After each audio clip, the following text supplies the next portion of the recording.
And welcome back. As we go ahead and continue looking at arrays, let's go ahead and discuss how arrays can be used as arguments for the main method. So when we were talking about the main method, of course, this is, of course, the method that we have in our programs that tells Java this is the main code that you need to execute to actually run your program.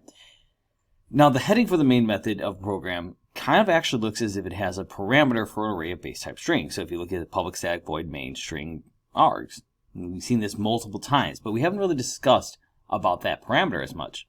Well, the identifier args is actually a parameter of type string array.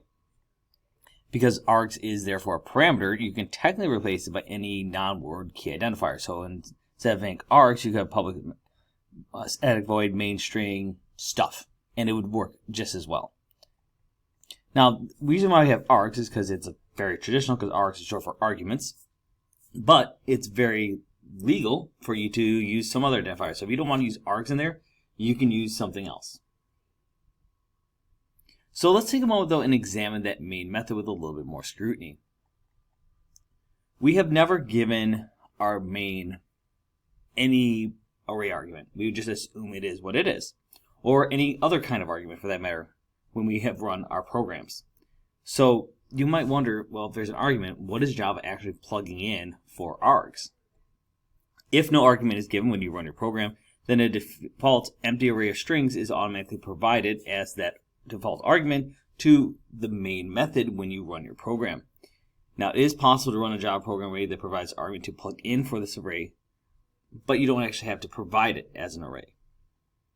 Instead, you provide any number of string arguments when you run the program, and then those string arguments will automatically be made into elements of the array argument that's plugged in for args, or whatever name you ultimately choose to use.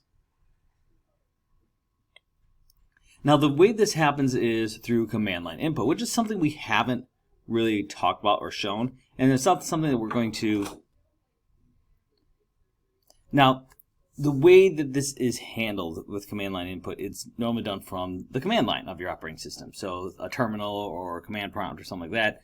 And then you would simply just type in the command Java, the name of your program, and then like do be good, which of course is the string arguments that you would pass into that command line interface. This would set arg of 0 to do, arg of 1 to be, and args of 2 to good, and args of length to 3, because remember it is an array, so we have a length instance variable here. These three instance variables then can be used in the main method as in the following program. So I could say system.println args1, args0, args1. I could arrange those however I want. Now, if you don't have those arguments set up, obviously it's going to throw back an error, which we will see in just a second. Now, if that program on that slide is run from the command line, as we've talked about, then your program, of course, you're typing in Java, your program to be good, you're going to get the output B2B because you're taking argument 1, argument 0, and argument 1. You'll notice, of course, that that argument is actually just, again, an array of strings. So if we want numbers, for example, we'd actually first have to get the string representations of those numbers to a number type or types. And just real quick, I'm going to go ahead and show what would happen if you don't have those arguments up. I'm not going to go ahead and show the command line stuff because it's not something we're going to worry as much about. It's more something you just need to know.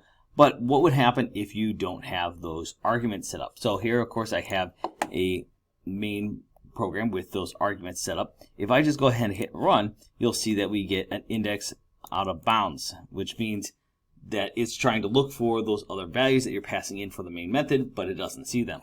So this is something very important to keep in mind, that it may not be something that you use very often, but because it is technically an array, we wanted to make sure we have a discussion about how that array can be handled.